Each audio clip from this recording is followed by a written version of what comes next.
One. Good evening and welcome to episode number 88 of Tetrakey TV. My name is Rob Yates and this is Mark Hopkins. And we are the founders of Tetrakey, and it is our mission to bring you 260 Tetrakey TV episodes in... My name is Rob Yates and this is Mark Hopkins. And we are... Sorry, we had three different devices open at the same time.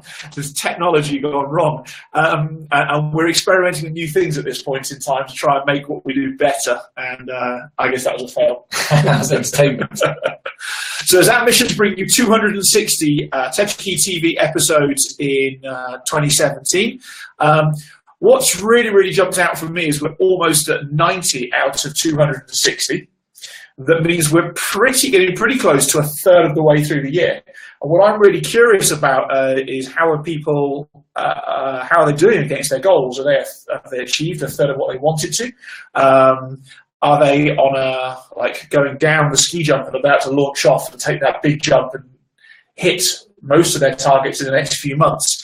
But for me personally, when I'm thinking about being a third of the way through the year, I'm considering wanting to be having everything in place for the next third to have achieved almost everything in that next third. I don't want to leave it till the last minute. You know, that sort of November, December scrambling around trying to make it thing is just horrible and has a negative impact on next year as well.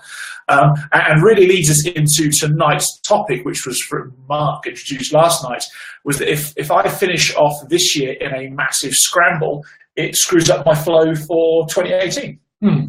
So what's this concept of winning flow about? We mentioned Mike Check-Magali last night. But what's it about? Why do you want to talk about it? Why is it relevant to our viewers?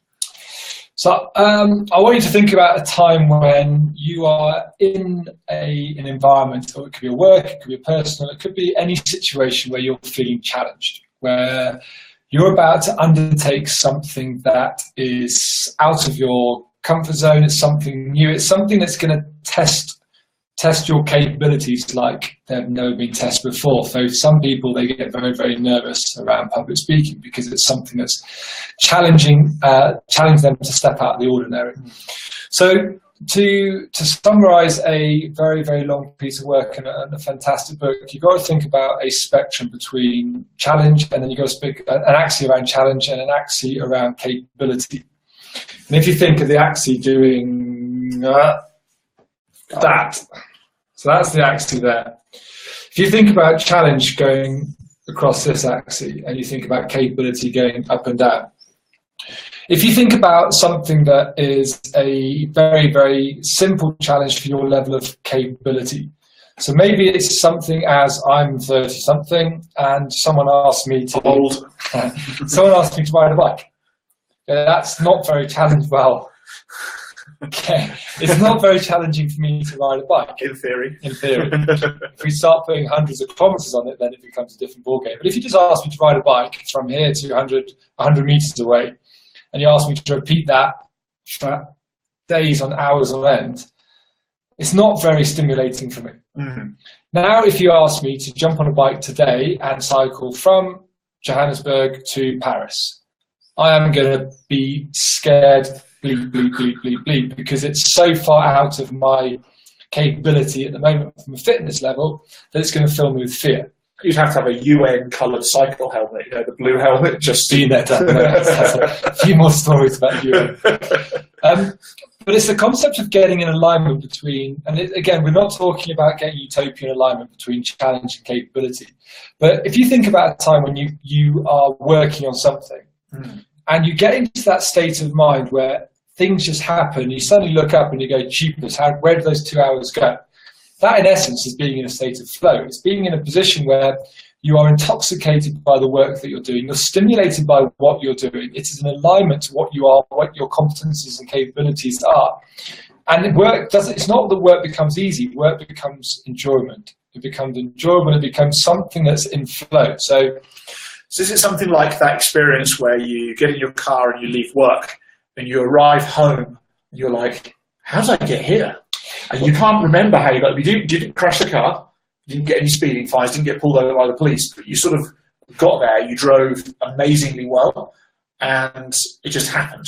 So I don't know, I would argue that most people do those kind of things based on habit and routines, and it's on autopilot, and it's an unconscious behavior.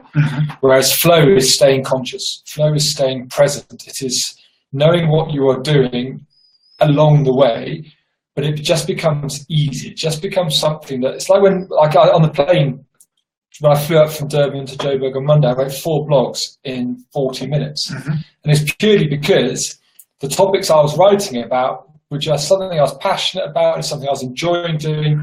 And suddenly you get the stewardess going to you and goes, "Excuse me, sir, can you put your laptop away?" And you're like, "Jeepers, where's that time fly?"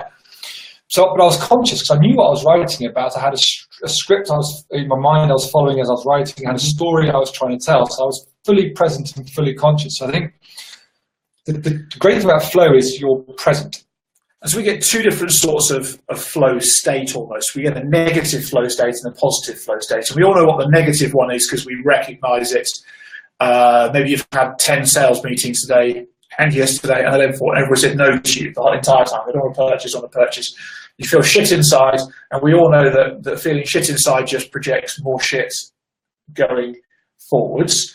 Is there any tools or techniques or suggestions we can give to people if they find themselves in a funk, like a funky flow, to snap that into a positive flow? Yeah, so I think if you think about those 2 axes I terribly did with my fingers earlier, and you draw that block that goes straight up the middle, there's no such thing as perfect flow. So you're not going to get a perfect alignment between the challenge of the work that you're facing and your capabilities. It's never going to happen. What you're going to get is like an oscillating effect in the middle. But the oscillation is where you're staying within those boundaries. Now, if you think about where the challenge of the work is too high for your capability, what do you feel? You get stressed, really, really stressed, and then you just procrastinate and you stop.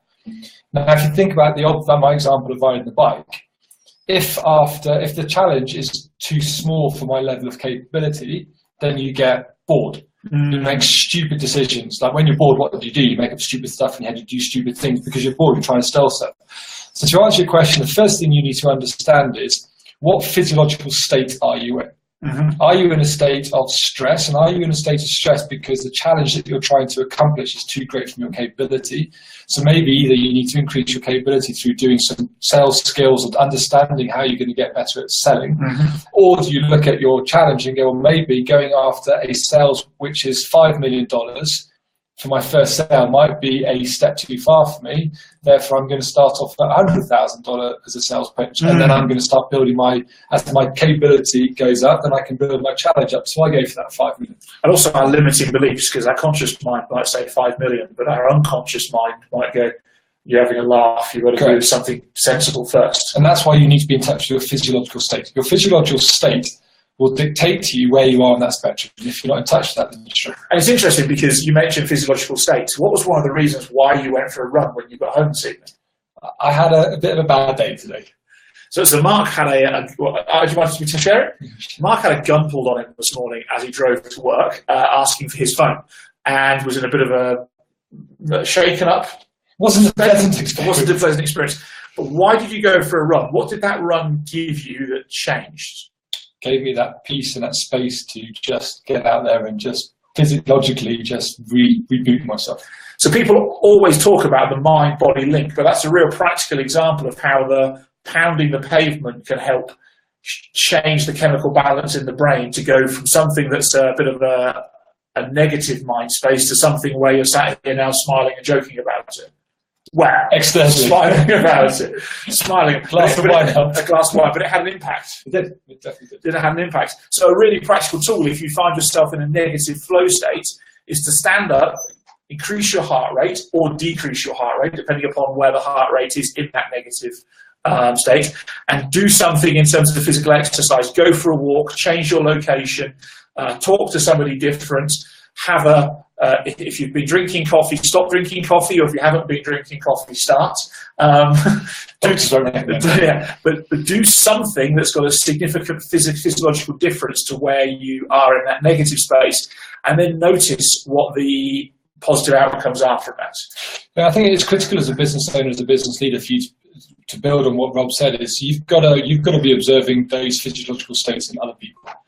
You've got to know your team, you've got to know your employees, you've got to know your colleagues. And yourself. And you've got to be observant. You've got to be looking at going, is that person taking a little bit longer to produce the work that they normally do? Well, why is that? Is it because they're distracted? Is it because the challenge I've set them is too great and they need to provide more coaching support to them? So again, if you think back what we talk about time and again on Tetrakey is about being present, about being conscious, about being mindful. So I think, again, this is about flow. If you can find yourself in flow, it's a phenomenal state. I'm actually, for the first time in a long time, probably looking forward to my flight back to Durban, so I maybe can get back into... You can write 6 blogs. I'll write 6 blogs. Awesome. So there's a few thoughts on flow. Obviously, if you find yourself in a positive flow, it's like riding a wave while surfing. Yeah. Keep going. Keep riding that wave. Ride it as long as you can, and remember what it was that you identified at the start of that wave as to why this was a good wave to ride. What's your trigger point? Paddle back out through the waves again and look for that next wave. Because if you can find it once and you can replicate it, you can keep yourself in that flow state for as long as humanly possible. Flow's not just about working hard, is it? It's about happiness, it's about satisfaction, it's about the whole of life. I think that's important to mention. Definitely. So, why not let us know, how do you know when you are in your flow state, in that positive winning flow state where everything is going in your direction? How do you know? What's your trigger? And how do you go about maybe recreating that trigger for yourself? That'll be a useful thing, a nice thing for us to know in the comments. Yeah, and to share with other business owners. Yeah, share with other people so they can learn from it. So that's it from our thoughts for this evening. Mark is with you tomorrow evening because I'm at 30-something thousand feet on my way to Dubai. And I'll join you again on Thursday when I'm in Seattle, I think. So that's it from us. We hope you have a great 24 hours further. And we hope you get to go and jump on the flow wave and ride it for the rest of the week. Flow wave and ride it. Love it. Yeah, there we go. Bye-bye. Good night. Bye-bye. Flow wave and ride it.